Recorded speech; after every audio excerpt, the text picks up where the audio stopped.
Welcome to Cash Plays. And now your host, Bart Hanson. Hello everyone and welcome to another week of Cash Plays. This week's show, conversation with Vanessa, Selbst. As always, you can email the show at cashplays@pokerroad.com. Skype me over at bart.hanson. You can leave a voicemail at 323-743-8404. And you can check out the Poker Road forums at pokerroad.com/forums. Vanessa's going to be joining me for the entire show, so I want to say hello to Vanessa. How you doing today, Vanessa? I'm good. How are you? Now, it's F-Slex-C Duck, right? Is that the online name? Dyslexic Duck. Dyslexic Duck from DuckTales or something like that? No, it's just a play on words, kind of. Like, it's, if you switch the D and the F, yeah. Oh, for some reason I thought that was from DuckTales. Well, anyways, we're not having you on because of your online name. We've been doing good. A lot of stuff about PLO, and I wanted to get into some stuff about No Limit Hold'em. So we're going to dive right into it, and I've actually been playing a lot of, $50 cent, $1, $1, $2 PLO, and I got my start actually by watching your series over on Deuces Cracked, which of course you're instructor on Deuces Cracked. And the reason why I'm doing that is because they're starting to play half and half games at Commerce. So I want to know, because we usually talk about live play here, what is like can you name a couple of differences between playing 6 max online and when you've played full ring 9-handed PLO? Yeah, I mean, there's a huge difference in PLO, a lot more even than in No Limit Hold'em. Because in PLO, I mean, when it comes down to it, when you're playing with 9 or 10 people, someone's usually got the nuts. So it's like, I mean, depending on how many, a lot of these games that you'll play in live settings, especially the ones that are popping up at the half and half, where people tend not to be as experienced in PLO, which, by the way, is obviously a great and very profitable opportunity at PLO. They tend to have a lot of people seeing flops and generally pretty passive pre-flop.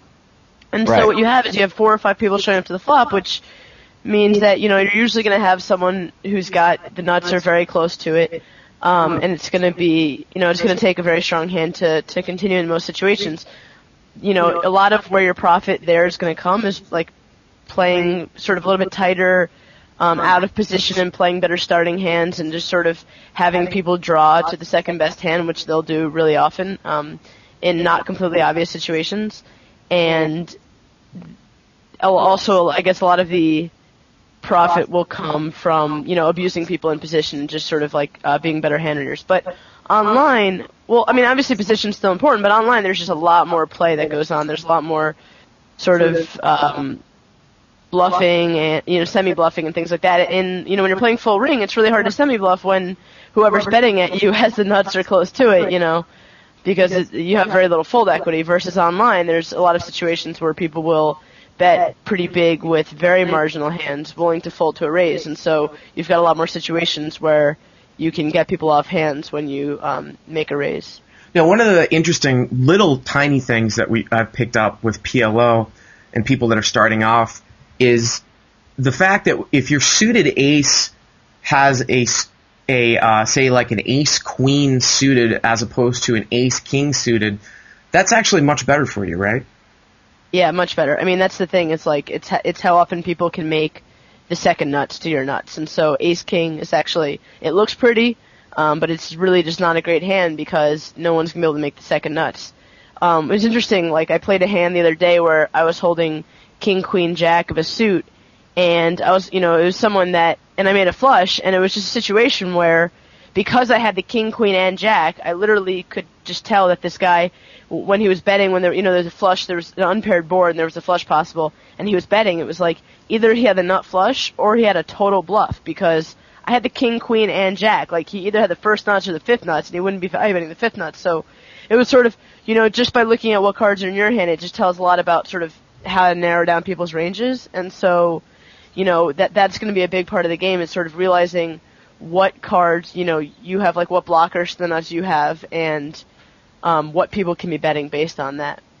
I remember in one of your videos in Miss PLO, there was a hand where you had held, like a similar type of situation where you bet the river with the second nut flush, and you held something like King, Queen, Jack, and the guy min-raised you on the river, and you said, there's just no way, and you ended up folding because you're saying that, you said that there was just no way that he could value raise with less because you hold the second, third, fourth nut there, right?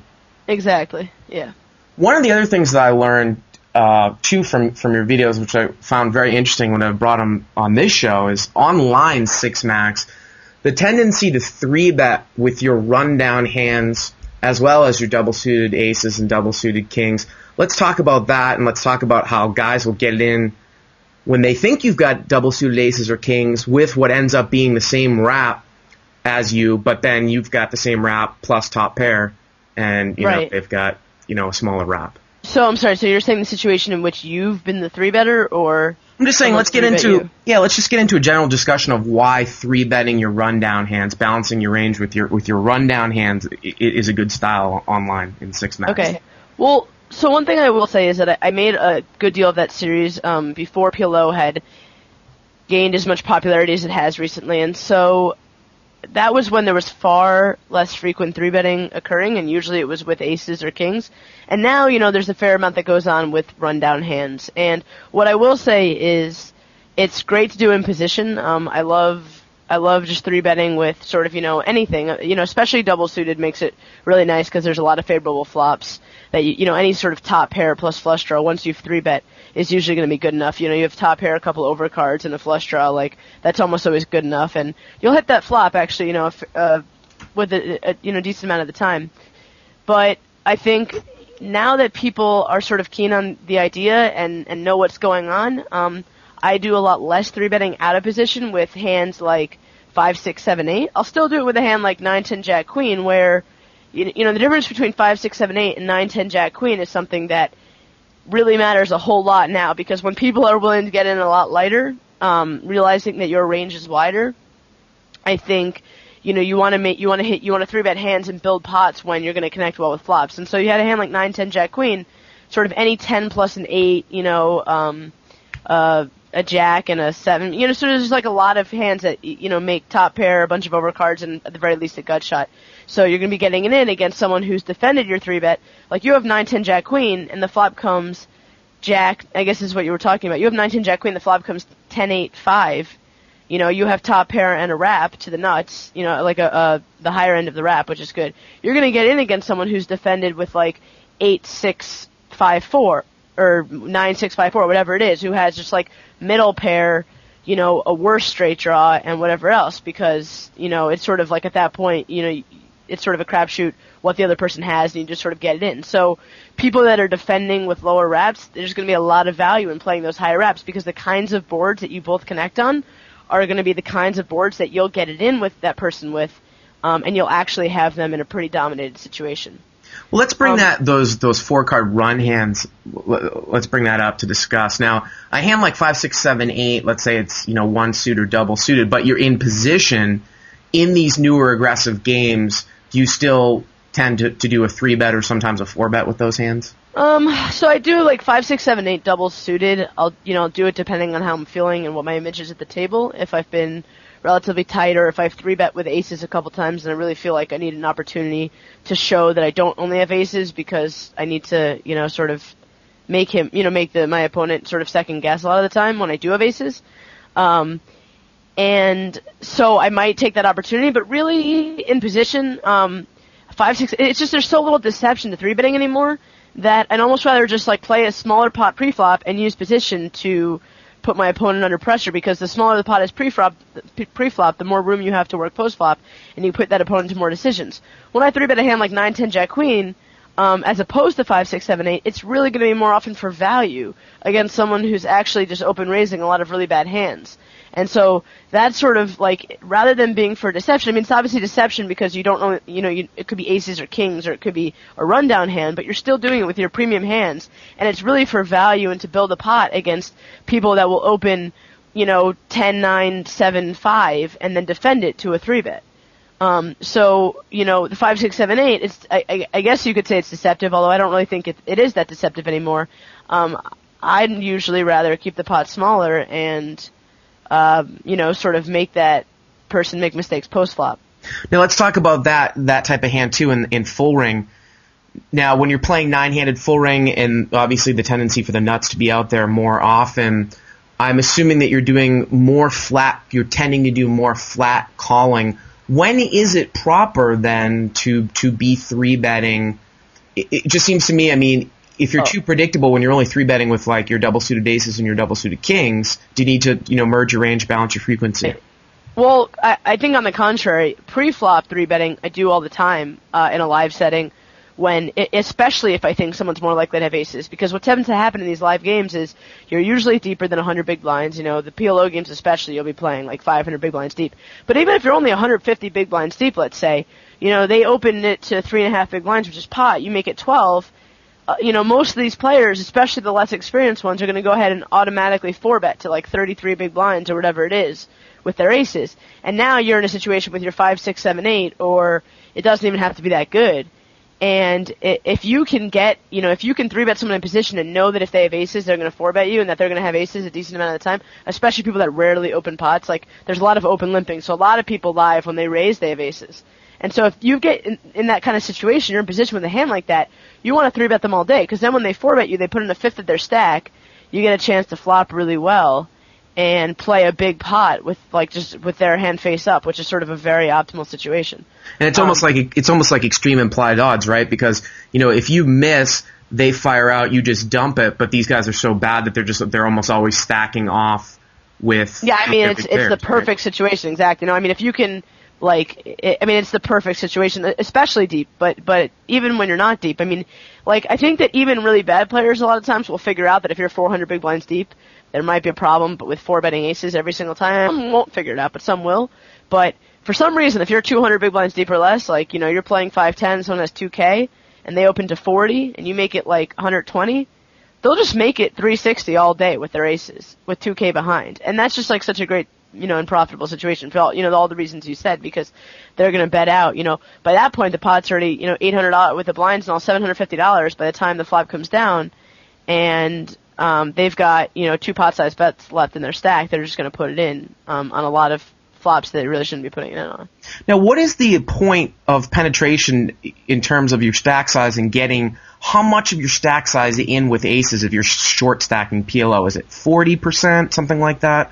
I think, a lot of people really, that sort of is something that a lot of people differ in opinion on. It really depends on what your opponent's tendencies are, like how light they're going to call you down. So, it used to be where I would say I would try to get at least 60% of my stack in, but that's not even close to true anymore. Now it's probably about 40, I guess 45. And the reason that's changed is because people are willing to get in a lot lighter. A lot lighter, even pre-flop, especially if they think that there's a possibility that you don't have aces. They're going to sort of put it in any overpair and a flush draw.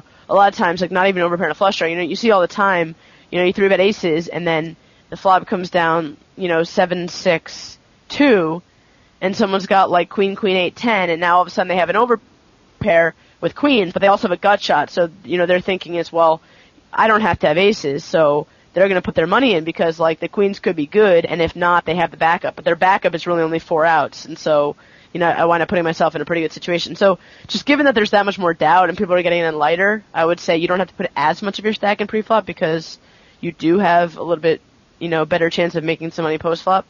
But I still wouldn't get any less than 40 or 45% of your stack in, really. Let's move over to some different strategy about PLO. Let's get into a general discussion about continuation betting frequency, and how you might exploit somebody's continuation betting frequency. Let's say that you raise it up with 2 kings or 2 aces, and you get kind of a dryish board where maybe you're only against 1 or 2 people, and the board comes out queen 8 deuce rainbow, or queen 8 deuce with a 2 flush. How do you figure out what types of boards to continuation bet? I hate to answer every question with it depends, but that's going to be my answer usually. Absolutely. Right, so I guess, basically anytime I have an overpair and a flush draw, you're getting your money in, if you're 150 big blinds or less deep, I would say. So, pretty much always when you have a flush draw, you c-bet. I guess if you're talking about c-betting without a hand that you're willing to stack off with, yeah. I mean, if I'm out of position, which I hate being, if I'm out of position to both, people, Mm-hmm. I would say that I'm going to c-bet a lot less frequently. When you talk about kings or aces on a queen 8-2 board, I'm pretty much going to bet that most of the time, just because there's so few draws out that, someone has to have exactly like 9-10 jack, or I guess they could have like queen, with a jack 10 and take one off. But unless there's someone that's going to be like raising, you're playing like Zygmunt or, someone just like absolutely insane, and is going to raise with, sort of any pair plus draw. There's not too much worry, in just sort of betting and folding to a raise on that kind of a board. Now, when you have a flush draw in the mix, you're obviously in a tougher situation. Depending on, it all depends on your stack sizes though.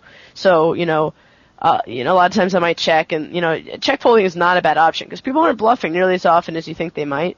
So especially even on online games, like I think you could check that and be reasonably comfortable with folding because that someone has at least a queen plus a flush draw if they're betting, and if it checks around, there'll be a lot of favorable turns that you can actually bet.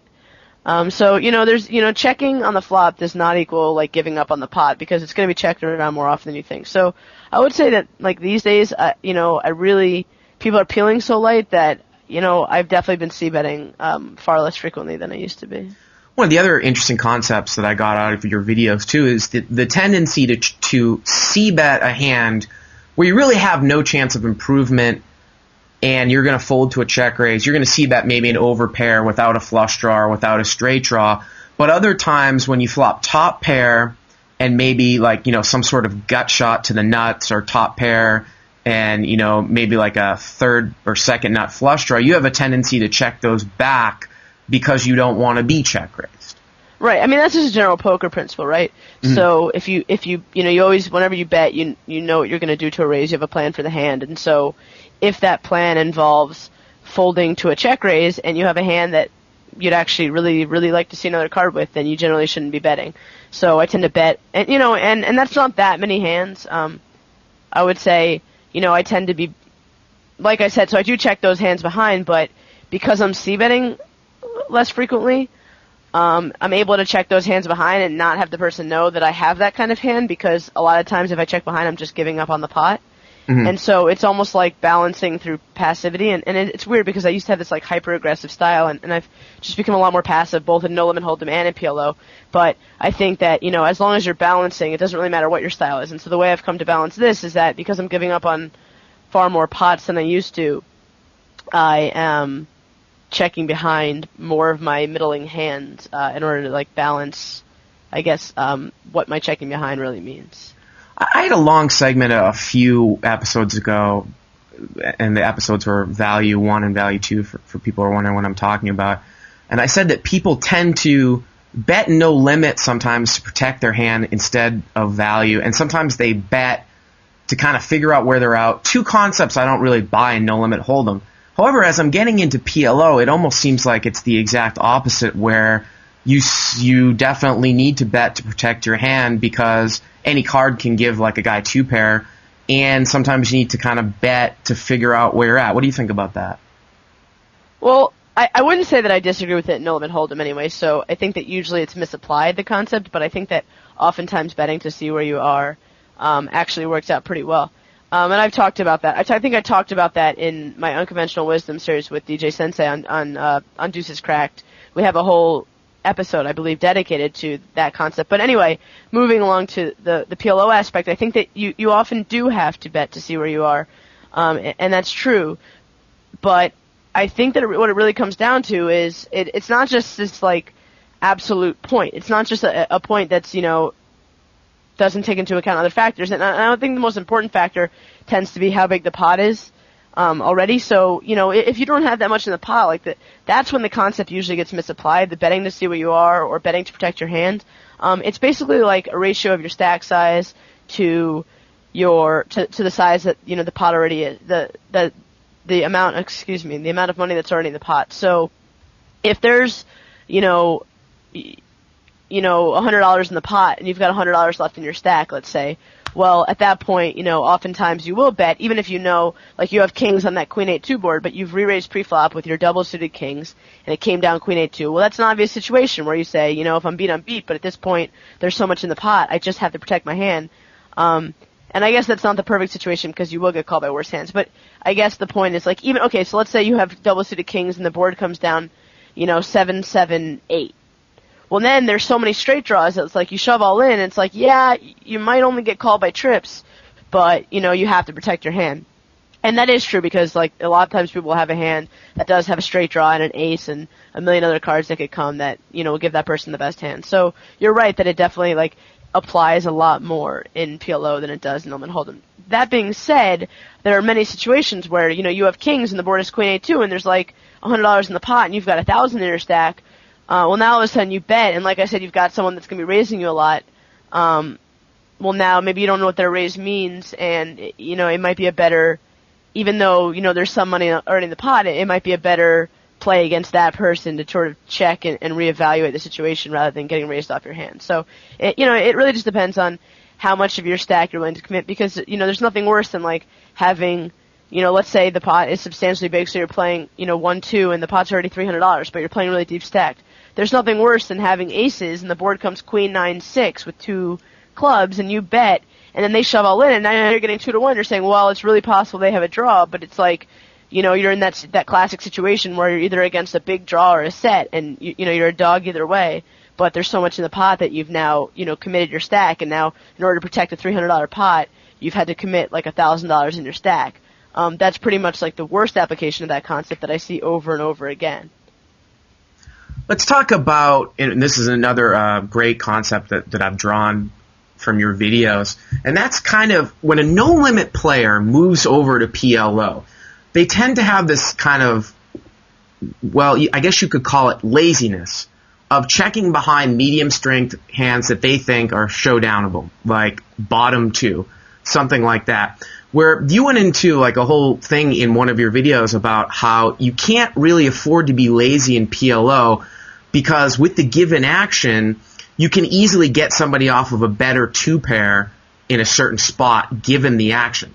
And is that really like how the really good players differentiate from, just the average players, realizing that when they have to maybe turn their hand into a bluff or bluff with made hands?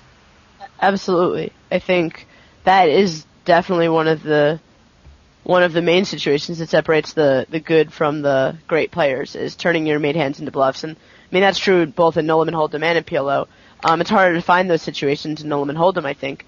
And usually it more often comes. There was an example from one of my videos of turning a made hand into a bluff where I had the second nut flush and I was against a pretty nitty player.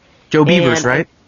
Was it Joe Beavers? Do you remember this hand that I'm talking about? The FTP net, I remember, yeah. Okay. Yeah. So I have the second nut flush and I called him on the flop and I decided to call him on the turn again thinking that there was a chance that he was 2-barreling me, but he was absolutely never going to 3-barrel me, so it was not going to, and he might even, not just 2-barrel, but he might be like the kind of player that would just like bet a third or fourth nut flush on the turn or to check behind the river just like to protect against a set or some stupid reasoning that red pros decide that they need to bet for. So he went ahead and bet, so I said, okay, I'll call one more time. And on the river, the board paired, and I checked again with my second nut flush, and he bet like half pot. And it just really looked like, I knew he was the type he was never going to bet a set. Like some people, I advise betting sets on flush boards sometimes, because it's really deceptive and you can like bluff people off lower flushes. But most people will never do that, and he would definitely never do that. So, I knew he absolutely didn't have a full house, unless he had a flush with a full, with a set. And so, I check raised the pot. And it was just like a pretty simple play because it, it's just like takes a little bit of hand reading. It's a little bit different of a situation because I decided that I was pretty much never good. Although I guess a lot of people would wind up calling there because they'd be getting 3-1 and, they'd say, well, I do have the second nut flush. I mean, that's a pretty good hand on that board. I mean, it's a really good hand on that board. So, just sort of doing a little bit of hand reading, really recognizing the player type that you're up against. But I guess the 2-pair situation you're talking about more applies to I've talked about, I think there was a situation where I had like 2-pair with like a couple flush draws, and it was sort of like my one of the things that I kept reiterating in PLO is sometimes you have no idea what the other person has, but you just bet because like it's probably a good idea. Like I think I had like 2 crappy pair and then like both flush draws, and I was like, I have no idea if I have the best hand or the best draw, but I'm gonna bet because it's one of the two, and I don't really want to have to figure it out on the river when he bets into me. So, go ahead. what's your question? I was gonna say we're gonna talk about that concept of best hand, best draw, but there was one specific situation too where I saw, and I think people can relate to this even in No Limit Hold'em, in one of your videos where you flopped something like bottom 2 pair. I think it was something like Queen Jack 7. Yeah, this is the hand I'm talking about, exactly. Oh, okay. And there was like a 5 on the turn. I had there was 2 flush draws out, right. And the river paired the queen. Right. Yeah, exactly. And at that point I had second pair, and it's like definitely showdownable enough, but there was like a very good chance he had a hand like King 10, which would have been kings with a straight draw. And a lot of people like to check call 2 streets with those kinds of hands, thinking right. that the person might shut down by the river, plus they have a draw. So you'll see that a lot, where a Queen Jack X boards and we'll check call with King 10, twice, or a hand like Ace Jack 10.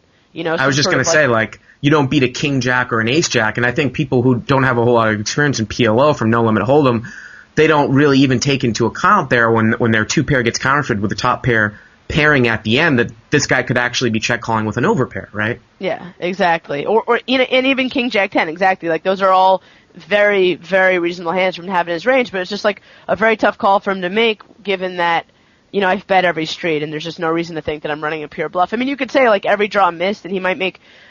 I'm less inclined to make that bluff nowadays, because a lot of people will just instantly... I mean, that's like a value bet nowadays with my Jack 7, because, like, people will call with any pair a lot of times if they suspect that I have some sort of a misdraw, but... you obviously know your player types, and against tighter players, I think it is a good bluff, because so many of their draw hands are going to have like slightly more showdown value than you, but still not nearly enough to call. And those kinds of situations do come up time and time again. And oftentimes you won't realize the situation until after, and you'll check, and then they'll show some stupid hand like that, and you'll just kick yourself for not betting.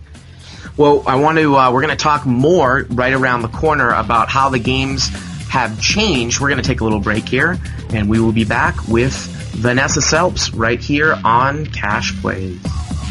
Cash Plays.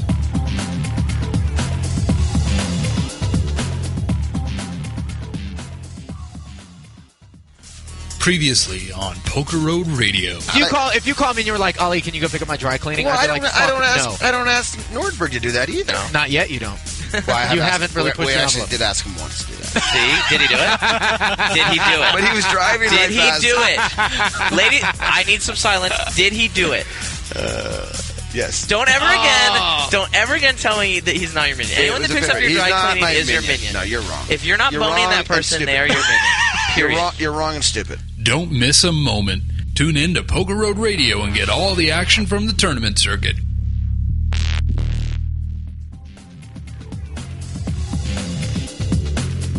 Cash Plays. So we talked about, you've talked about what you've done in the past and how a lot of the videos that you've made on Deuces Cracked were kind of before PLO got, at the popularity level of what it is currently now. Let's talk about some of the things that have changed. Say, would you say in the last 6 to 12 months? Yeah, I mean, that's probably very reasonable. So you. What do you think some of the things have changed? Like, say in the last, say 6 months. General aggression level. Yeah, I mean, definitely. Actually, aggression level isn't something that, I mean, it's changed, but it's not one of the more significant things. I think, really, it's like the thing that I've observed most is people, the 2 things I would say is people's propensity to call down much lighter than they used to, or just sort of, I wouldn't even say call down, I'll just say continue with the hand in whatever respect they choose to do that, and then people's tendencies to 3-bet a wide range of hands. So both things that we've sort of touched on. I touched on the 3-betting a lot more. The calling down, I mean, it's just like, it's just this thing, it's general trend in poker where it used to be people would play way too tight, and being aggressive, it's still going to be aggressive, but being loose aggressive was like a really easy style to play because you could just run over people. And I think poker, in the last 2 years has sort of shifted into this place, and it's really obvious in No Limit Hold'em where people are just unwilling to fold anything, really.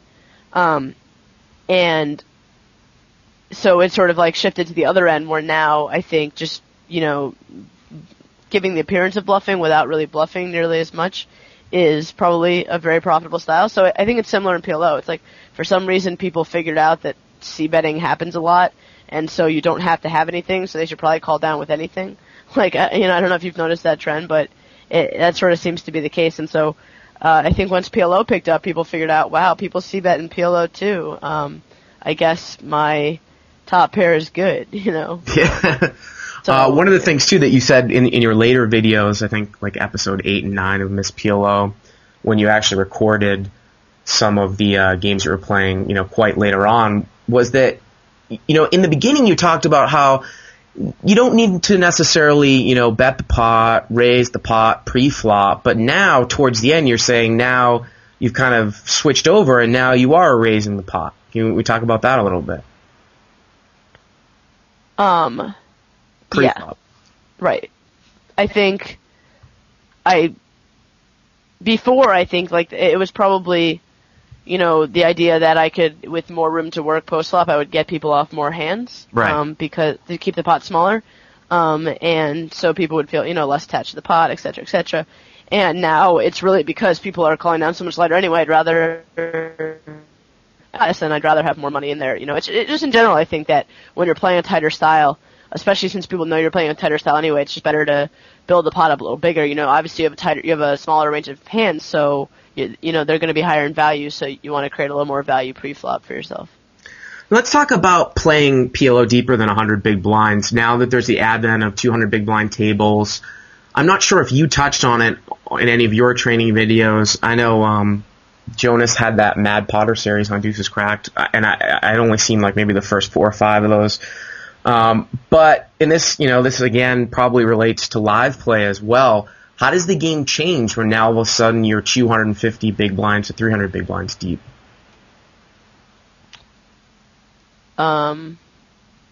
Sorry that I'm giving you such broad questions, but you've got a lot of room to work with. Yeah, sure. I'm sorry, say that question again. How does the game change when you're 300 big blinds deep as opposed to 100 big blinds deep? Yeah, how does the game change when you're super deep now in PLO? I mean, everyone's starting with 100 big blinds, but I mean, you can join 200 big blind tables now, and normally when you play live, you're playing deeper. So, one theory I've heard was that, say, like aces and kings go down for value. Yeah, of course. Yeah, I mean, definitely aces and kings go down in value a ton. You're not able really to ever get money in with them. I mean, like when I'm playing deep, I'll just rarely 3-bet aces out of position unless it's like, they're double suited aces. And even then, sometimes it's just not even a great idea. So those go down in value. I would say it's just infinitely more important. No, not infinitely. I suppose it's finite. I just don't know what the value is. It's more important to draw to the nuts, and much, much more important. So, that doesn't just mean the nut flush. Like a lot of people think the nut flush. I'm talking about a hand where it's got, the board is 9, 10, 2, even rainbow, and you've got 7, 8, jack. 7, 8, jack is like just a much worse draw than 8, jack, queen.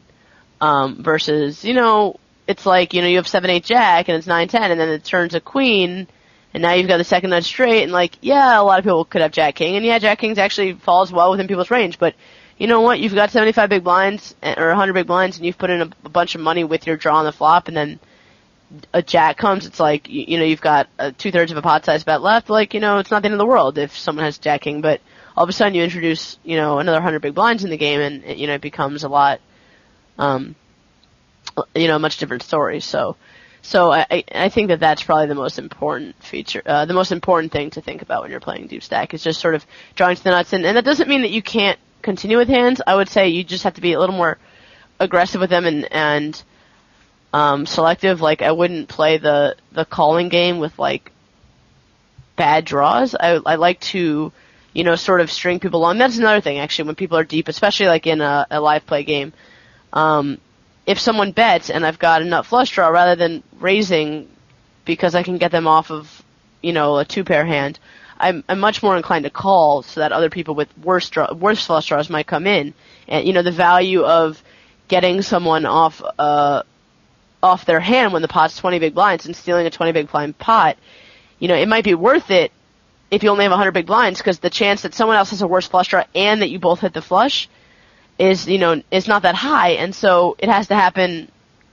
If it doesn't happen very often, you have to win a lot of money. And if you only have 100 big blinds, it's not going to be worth it. But if you have 500 big blinds, well, all of a sudden, like you call, and it's 20 big blind pot, and someone bets like 15 big blinds, and you call now, and someone else calls, now the pot's already 65 big blinds. If you both hit your flush, that person's going to have a really hard time getting away for any less than like 200 big blinds, a turn bet and a river bet. So right. It just becomes much more valuable rather than semi-bluffing people off hands to sort of create bigger pots and with better draws, I guess. Now, have you played in some rather large live, say, half and half or deep PLO games? I mean, I know that there were ones going on at the World Series this summer.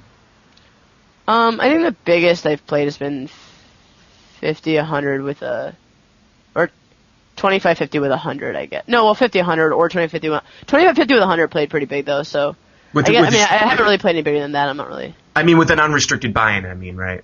Yeah. So what are what are some of the biggest mistakes that you say like the weaker players at the table, or say even the donkeys, make when it comes to getting that deep? And the reason why I'm kind of asking you kind of basic question is because a lot of people don't have any PLO experience. But what is there to look for if you were to, say, hop into a game like that? I mean, it just seems so obvious. I mean, is a guy, even a donkey, does he overcommit with 250 big blinds, with aces, or is it more to guys just drawing bad, kind of like similar to like stud or something like that with the donkeys?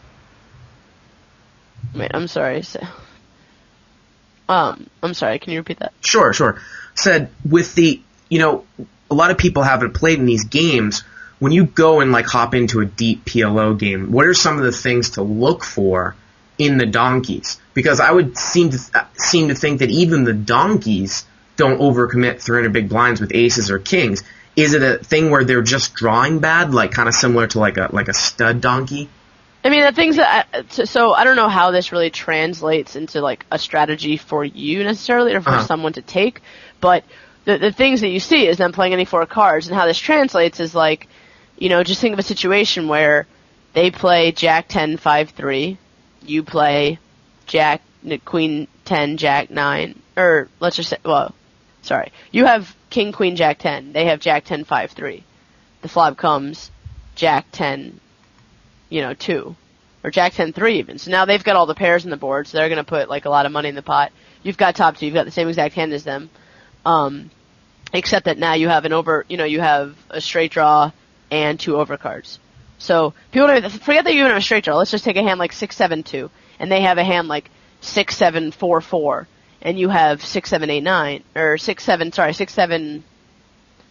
I don't know, just some random overcards, basically. Like, the point is, like, if you're playing sort of stronger starting hands, you're going to have a lot more outs in situations where the people that are, they might have the same hand, but it's not even, like, people often think of the obvious situations where you have, like, top two and a wrap, or top two and an open and a straight draw and a flush draw, and, someone else has just got top two. But it doesn't even have to be, like, that, that involved. It can really be, you have top two and a couple overcards and maybe a gut shot, and they just have top two, something like that. So the point is that, I guess, of this whole convoluted line of speaking, is that, they're just going to have so much weaker hands that you're going to be able to extract so much value, and a lot of times it's not going to be evident because it's not going to, you're wind up splitting the pot, or, they're going to wind up winning the pot, or whatever it is. But over the long run, they're going to be drawing worse. They've got, you see someone showdown King 10 8-5, and, the flop comes Queen Jack 3-4. It's like they flop just the naked open-ended, but it's like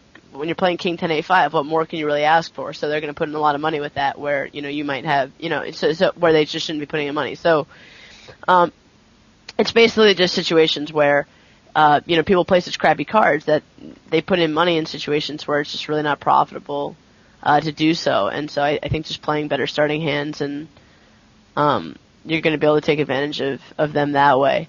Although, that's not really a fun thing to suggest, because, you think, well, if they're really bad, you don't want to have to wait for great hands in order to be able to play pots with them. But you'll also notice that, they tend to play pretty passive. I guess, so one thing to look out for to actually answer your question is just really passive play. So you'll rarely see people getting very aggressive with draws, and so definitely just like you might have to modify what your assessment of their range is. So if they're raising you, like, they probably have a good hand and not just a draw. But when they're check calling, it just becomes really easy, because people, a lot of new players just find it extremely difficult to hand read at PLO. So they don't even try. They just play their own hand in a way that people used to do like 4 or 5 years ago, no limit hold'em, when it was spectacular and you could just, have your way with people. So it has to do a lot to do with like not playing or you can see these donkeys playing kind of dangling cards. And if you do, if you're real lax on your pre-flop hand selection, then you get free rolled a lot, right? Like when you flop your draws. Yeah, exactly. You get free rolled all the time, and for some reason I just came up with 2 like terrible examples. But okay, a better example is you have a hand like Ace King Jack 10. And the board, which is a good hand, versus their Jack 10 5-3. So I didn't mean to say you have like this huge draw. Ace King Jack 10, you have a gut shot, but the more important point is that you have the overcard. So like any Ace King or Queen, it's like not just the gut shot that makes you the nuts. It's like you don't even need the nuts. You need a better 2 pair than them. And so it's a situation where people don't really consider like how much better your hand really is. It's like you're going to free roll them to 10 cards twice. I mean, that's like ridiculous. So those kind of situations come up, very often. You also see people, like I said, getting passive. Like they'll have, a crappy 2 pair and a crappy flush draw, and instead of figuring out when they should get out of the pot or when, whatever, they might be trapped in a 3-way pot, and they'll say, it's the classic sort of 08 situation where they've got, the worst made hand and the worst draw, but they're not really thinking about that. They're thinking of like a heads up situation where, like, so we sort of briefly alluded to best hand versus best draw situations where, you've got a crappy 2 pair and a crappy draw, and you say, well, I'm probably good in at least either the draw or the made hand, and maybe both, but probably at least one of the 2. Well, they'll get caught up in that situation in a 3-way pot where it's just completely obvious that someone's got a nut draw and someone has a set, and they'll just be pouring money in, basically drawing dead. So a lot of your equity will come from multi-way pots like that. So that's one of the things that you've talked about a lot in your videos is best hand, best draw. So does that mean that you either have the best hand now and you want to get it in, or you have the best draw, one of the 2, or you want to have both? Sometimes it gets a little bit confusing. Can you go into that a little bit? Yeah, sure. I mean, it's just basically a situation where I just basically use it for saying, like, if, let's say, I mean, that was a great example with that other hand we were talking about where the board was like Queen Jack 7, and I had Jack 7 with a flush draw. And it was like a low flush draw. I think it was a queen high flush draw. And so, I was sort of, I think it already was heads up, or I was trying to get heads up because I figured that this person probably had, a hand like Queen Jack, or a set, or they had a hand like, a better flush draw, like a nut flush draw, and then my 2 pair was good as long as we both missed. And so as long as I got the money in before more cards came out, I let the cards fall as they may, and then I don't really have to do any more of the, any of the guesswork. I just sort of, basically let whatever happens happen, and I don't have to figure it out because, at the end of the hand, like, whoever has the best hand will win, but, I'll be getting my money in with the best of it. And what that turns into, usually it's going to be a situation where, well, you say, if you don't know if you have the best hand or best draw, is it worth getting your money in? Well, a lot of times it's going to be worth getting your money in because there's going to be a significantly large amount of dead money already, so the answer will be yes. But actually, I think a lot of the overlay will also come from situations where, and this won't happen that often, but sometimes you'll actually have the best hand and the best draw. So, for instance, it's not unreasonable when you're heads up to think of a situation where the board's Queen Jack 7 and you've got Jack 7 with a flush draw, and you get your money in against someone with like just King Queen 10, which is just top pair and naked straight draw. Or even middle pair and naked straight draw, something like that. Or even just a naked wrap, like Ace King 10, and where, because you have the flush draw, you're going to actually block a lot of their outs. And so, when I say overlay, is that obvious what I mean by that? Yeah, I think so. Yeah, it's like if you aggregate all the situations in which this will come up, you'll break even over the times that you have the flush, you have the best draw, and they have the best main hand versus the flip side of that. Like, all those will break even in the long run. Right. But if you add in, for every 10 of those situations, if there's one situation where you've got them completely smoked, well, if everything else evens out, then the overlay, comes from when you've got them smoked. So, between that and the dead money, it basically becomes a situation where a lot of times, like, if you're trying to figure out, a lot of people will say, well, I don't know where I stand in this hand, so I don't want to continue because I don't have the nut draw and I have a really bad hand.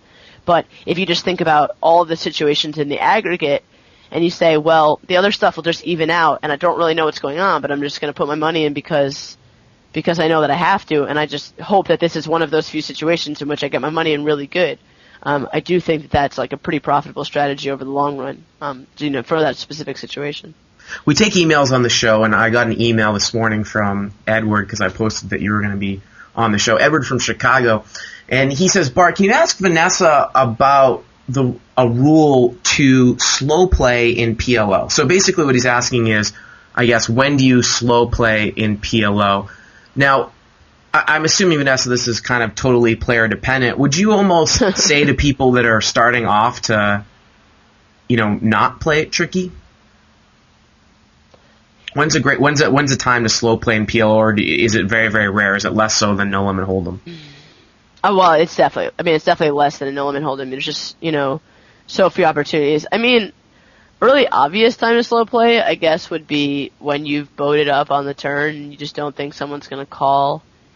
You're in position, you just don't think, you think it's like more than obvious that they have a draw, so you check behind to let them catch up. Right. And, that's a really obvious thing, but it actually somehow works. I saw a hand my friend posted where he boated up, or actually made quads, and he checked behind the turn, and then the guy called him with the board was like Jack 10 to Jack 10, and the guy called him with pocket nines on the river when he shoved it all in. I don't know. So, I mean, that's a really obvious situation to slow play, which sometimes works, but other than that, it's usually, I do it occasionally, and I usually regret doing it. I think it's too tricky for your own good. I just don't think people are hand reading enough to really have the benefits outweigh what you're costing yourself, which is usually a lot. Of value, right. A lot of value, a lot of, it's not just, it's just a lot of value. There's so many scare cards that will come. Usually, the value of slow playing is when, I think the value of slow playing is often when there's a really wet board. Maybe people have figured this out by now, but there was definitely a period for a year or so where no one had figured this out, where if you just slow play a set, on a flush board, let's say a no limit hold'em, board is 9-7-2 with two clubs, and you check behind with a set. Well, then they'll just bluff 3-bet you on the turn and then jam all in on the river for 200 big blinds just based on the single assumption that there's no way that you can have a set because you didn't bet the flop. And so people were making huge amounts of mistakes if you check behind on a specifically draw-heavy board because, they made this decision and they thought you could never have this hand and they were committed to that. And basically what you were doing is praying for a blank, which, wasn't going to come that often, but when it came, you were basically going to make bank. And so it became a really good situation to slow play. Versus in PLO, people aren't hand reading, so they're not bluff 3-betting and jamming all in on the river because you've checked behind a draw-heavy board, number one. And number two, there are more scare cards that can come. There are more cards that can come that can give your opponent the best hand. I guess that's number three. And so there's just the benefits are not nearly as high, and the costs are just much higher, I think. Maybe another case too, I was just thinking about when I read this question was, what if you flop say top set and the nut flush draw, something like that? Yeah, I mean, I think that's a good situation. If there's ever a situation, do it on a wet board. So right. I'll get back to wet board in a second, but real quick on a dry board, I would say you can slow play. The flop comes, king 8-2, and you've got a set of kings, and you can check it behind and especially in position in a 3-way pot, because now all of a sudden, or a 4-way pot or something, because now all of a sudden, first of all, you give someone else a catch a set of 10s or something like that. Second of all, not only do you give someone else a chance to catch a set, but when the turn comes the 10 of hearts, now someone's got a straight draw and a flush draw. Well, they've only got a 14-outer, but when they bet into you, you can, raise, and they'll often maybe jam it all in over you, and they will put in a significant amount of their stack if they picked up a 14-outer, or even if they picked up a 17-outer. They're going to put in, there's only a 20 big blind pot, between a bet, a raise, and a re-raise all in, they're going to wind up putting in a huge amount of money where they just shouldn't be doing that with only 40% equity or whatever it is. So, in that kind of situation, I think slow playing does have significant benefits, some of the time. Keep going. No, go ahead. Well, I was just going to say, but on wet boards, I think, usually is probably a bad idea. Even with top set on a flush board, I mean, if it's king 8-2 with two hearts and you've got a set of kings and the nut flush draw, then maybe, because there's no straight draws. But if it's king 10-2, I mean, people are going to call you with 10 jack queen. So it's what's the point, really?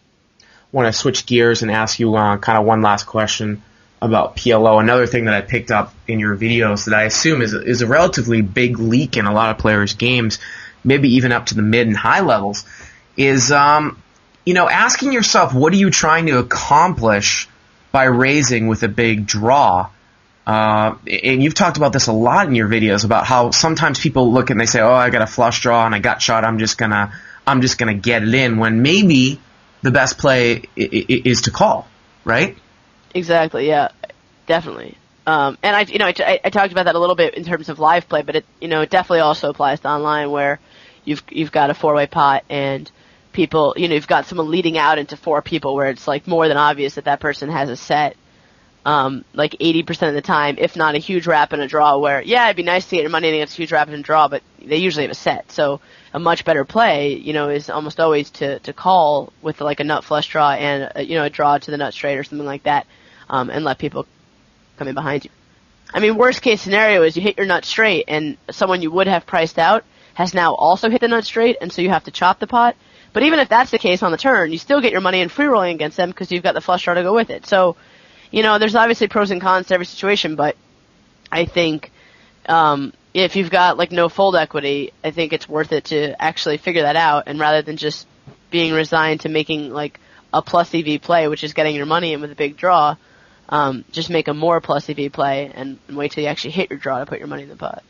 We had a guy on the Poker Road forums, and again, I posted up some questions that people wanted me to ask you. He said, can you recount any interesting hands that maybe went down for you in the $25,000 heads-up full tilt tourney, the PLO tourney? And how was that experience for you? Oh, the experience was terrible. Did you get knocked out in the first round? I did. I was playing, well, whatever. I mean, I don't think that my opponent played very well, but, I guess people always think that.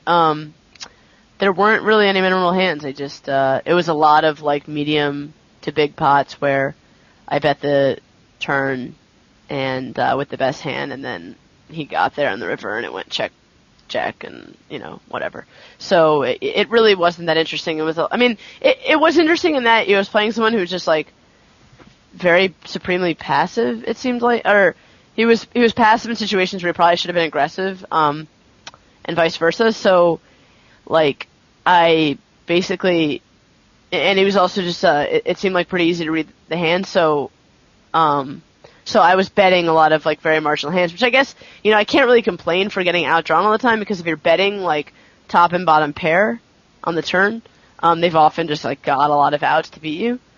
So while that did happen all the time, that I bet the turn with the best hand and check behind the river, it was often because I was betting pretty thin on the turn, because he was playing passively, so it was, easy to do that. But in terms of memorable hands, I just have a really bad memory, I think. Are there any plans for you guys on Deuces Crack to put up some, mid to higher stakes level PLO heads up videos? Well, the plan was to put up that the 25K when I won it, but that fell through. I don't know about the near future. I'm not really attuned. I know that I guess we've got some lower stakes PLO going on right now. I know DJ and Riverboat King put out that Mad Potter series, right. Yeah, a little while ago, which I guess was at 2550 or 1020? 510 and 1020, sure. I think. Oh, 510, 1020, yeah. Okay. Yeah, I mean, I can't say for sure. I can never say for sure. I would say it's not out of the realm of possibilities for us to collaborate and do some sort of 2550 PLO series. But basically, most of the demand is for a lot of people just getting into it, and so I think that's why I've tended to focus on sort of mid and low stakes up to this point. I wanted to ask you a little bit about Heads Up PLO, but we're kind of running out of time, and it would be do you an injustice if we didn't talk a little bit about Heads Up No Limit and your success, as one of the best Heads Up No Limit players. Another guy actually on the forums, we'll just start this off real quick, asked about what happened with the Neverwin match, and is that ever going to go on, or is there anything about that going on? Oh, that's obviously never going to happen. Nothing really happened. He challenged me three times to play him heads up. I accepted 3 times to playing any stakes. I then named 3 dates that I would have played on when we were out at the World Series and posted them on the forum, which I know he reads, and I never heard back. So he's obviously just full of hot air, which I knew anyway, but it was sort of unfortunate. Well, a lot of people had you as the big favorite there, obviously, going in to that. Now, it's interesting. I've had Brian Townsend and Raptor on the show, and I've watched a few of their videos. Guys with kind of opposite styles, heads up. Raptor says he likes to limp a lot of buttons. Townsend, in some of his original heads-up videos, says that he raises 85% of his range on the button. So how do you determine, like, balancing the frequency? And again, I know it's kind of a broad question, but does your style change with your opponent change over time? Yeah, I mean, I would say that out of all games that there's sort of one strategy that you can adhere to, especially pre-flop, it's probably heads up. So, like, you would not be doing a huge injustice by never switching your pre-flop play. I mean, obviously, you do want to make adjustments, and that would be optimal, but it wouldn't be the end of the world if you didn't. I would say, though, that I tend to, my style, I guess it does depend who I'm playing. If I'm playing someone who is folding far too much out of position, I'm just going to raise all my buttons because there's no point in not. So you'll play those kinds of people that just literally will fold like 70% of their hands out of position, where you'll show a profit by just raising. Like, you could literally check it down every single time they called you out of position, or just open fold every single time they called you out of position and still show a profit by raising every button. And, those kind of people, obviously folding is just negative EV in the short term. But against anyone else, I would say I tend to be more conservative than most. I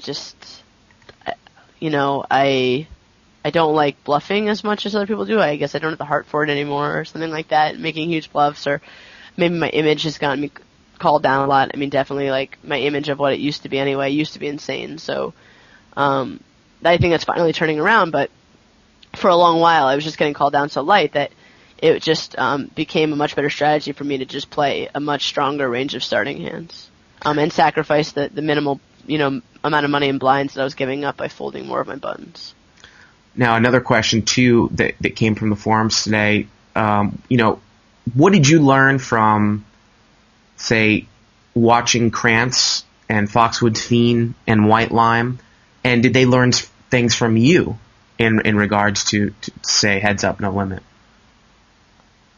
Yeah, I mean, I definitely have learned a lot, from all of them. I sort of developed my game, I guess. I didn't really start spending a bunch of time with those guys until, I would say like the past year or so, year and a half, in New York. So we were definitely all, they sort of, Krantz and Emil sort of figured out a lot of poker strategy together, I guess.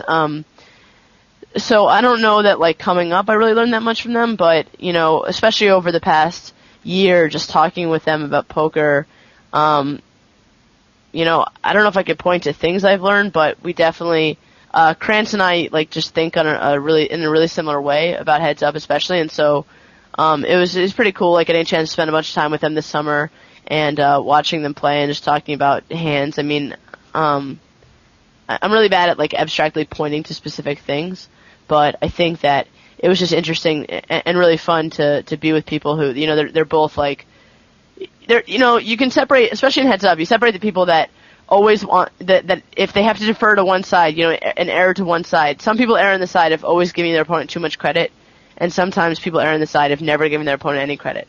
And I think that lends itself to very different styles, where if you always assume your opponent has nothing, you're trying to figure out how to get him off. It's like you think your opponent has very little, but the worry is that he'll call you with very little, and other people think that their opponent has very much, and that's why that's their worry.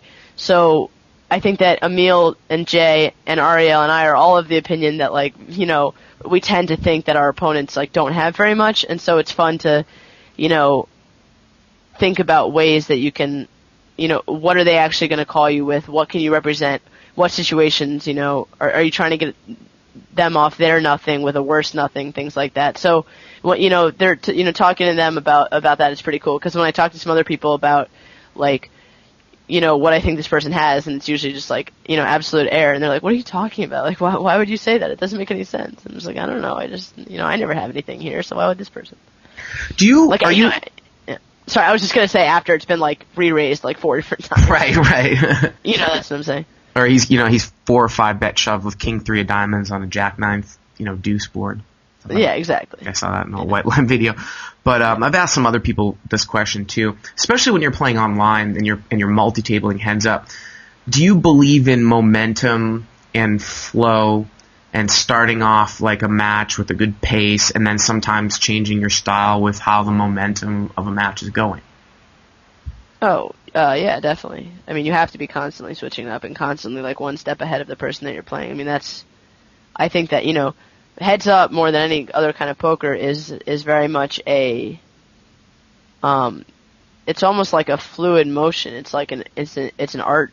It's psychological. It's so much more than just the poker. There's so much metagame, and a lot of people disagree with me about this, but I just think that metagame aspects are so important. And I'll do stuff like, I had one guy I played where I would never 3-bet my good hands because he just never called my 3-bet. So the couple times that when I would flat with my big hands, like I would always flat call my aces, my kings, my ace king.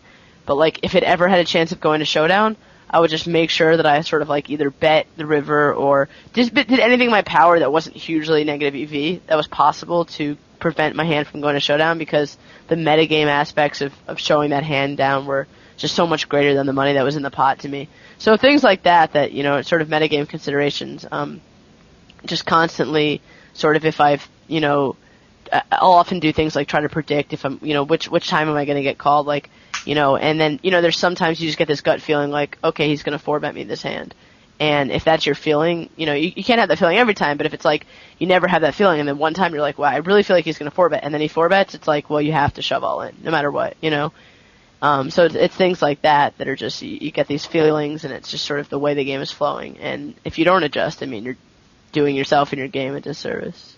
What do you think that the biggest leak, or maybe let's pick out one common mistake where, say, a very, very successful, whether it be no-limit tournament or no-limit cash game player in a 6-max or a full ring state, let's take like a famous guy like a John Fan who won, 2 World Series bracelets. When he, moves into heads up, he's not necessarily as successful. And I'm not saying him specifically. My question is take guys that are very successful playing full ring no limit, and now all of a sudden they're heads up. Why are they not as successful as, say, like a heads up specialist? I think most people that are not that great at heads up that are good at full ring, I mean, they tend to just like overcompensate for the heads up aspect of it, and they'll value the absolute strength of hands rather than the relative strength of hands. So what I mean by that is, if they have 2 pair, they're just like never, ever, ever folding in heads up. Any ace rag is automatically the nuts. Like things like that, where because you've heard Norman Chad on the World Series of Poker, say that an ace is a very good hand heads up. Well, all of a sudden that means that no matter what the situation is, they have to like stack off with it, And there's a lot of situations where I've folded flushes on unpaired 3 flush boards in heads up, because you're just sure that the other guy, they've played their hand in such a way that they just have to have a better hand. And it doesn't really matter that you have a flush, you have a bluff catcher, whatever it is. So, if you don't have enough heads up experience, it's like there are some people that'll just never fold a hand that beats top pair, top kicker. And it's not the end of the world if they're playing for like 50 big blinds. But, so I guess I'm mainly talking about when you have like full ring specialists that are transitioning to cash game heads up, that's where they really fail. But even in tournaments, I mean, even if you only have 50 or 60 big blinds, if it's a limp pot pre-flop, which a lot of them are, you've got a 2 big blind pot, I mean, it's still like a pretty big mistake to just never fold top pair. And I think that's the mistake that a lot of these players make. Real quickly, as we wrap things up, what do you think about the whole Krantz versus Antonius challenge?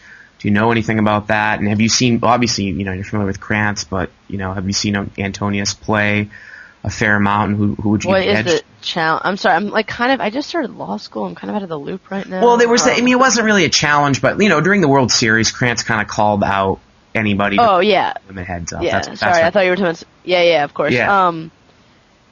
I mean, I don't really have any thoughts on it. Antonius is obviously a great player.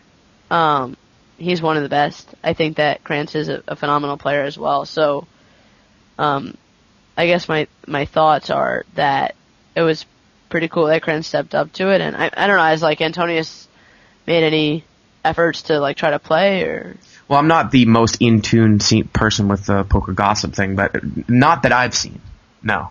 Yeah, I don't think so either. So, yeah.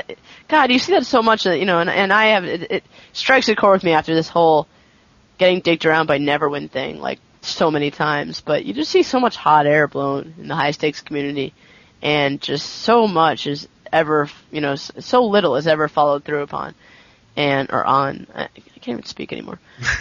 And so it's really just disheartening. And I would say that if any of you are out there listening, don't issue a challenge and then not back it up. I know it's like the in thing to do now. It's like everyone's doing it. You kind of feel like it's all right, but it really just sucks. I mean, you get a lot of people, a lot of these guys that are browsing the forums all day looking for high stakes challenges. You get their hopes up. That's not fun for anyone. It's not fun for the people that want to play. I would say just not fun overall. And maybe those will be, like in 12 months from now, will be on the Poker Road forums as opposed to the 2+2 forums. That's our goal here on the Poker. Deuces Cracked. Oh, or really? the Deuces Cracked forum. Quickly, we've got 3 minutes here. What is next for you? Are you done with poker? Oh man, I don't think so. I mean, I'm not done with poker. I'm in law school right now. It's the it's the first year, so I'm just pretty much just like, working all the time. But it's fun. Excuse me. I'm gonna take the next 3 years pretty slow with poker. I'm still gonna be very involved with Deuces Cracked and making videos and doing coaching. But I think that, as far as playing, I'll play insofar as I have to in order to make sure that I'm still current with the game so I can, give good coaching. But apart from that, I really don't have a ton of time. But, after that, when I actually get out of law school and become a lawyer, I will probably resume poker as, a hobby, a very serious hobby, I guess. So once you're in it, you can't really get out of it, or at least I don't think you can. So I think I'm in it for the long haul, just not as seriously as it used to. Well, on that note, we are going to wrap things up. Vanessa, thank you very, very much for the time. I know how that first year of law school is pretty crazy. I will be in London for the next 2 weeks at the World Series of Poker Europe. Going to be staying with my buddy David Tuckman from the old school Live at the Bike Days, and hopefully I'm going to be actually getting some pretty big interviews over there. Maybe Barry Greenstein, maybe some guys from Full Tilt, maybe Chuffy, PLO. So, stick around. I will record a bunch of stuff over there, and we'll have some big-time guests. Again, thanks, Vanessa, for being my first Skype interview, and check out deucescrack.com, right? Oh, yeah, for sure. Thanks a lot, Bart. This is a lot of fun. All right. Well, we will see you next week right here on Cash Plays.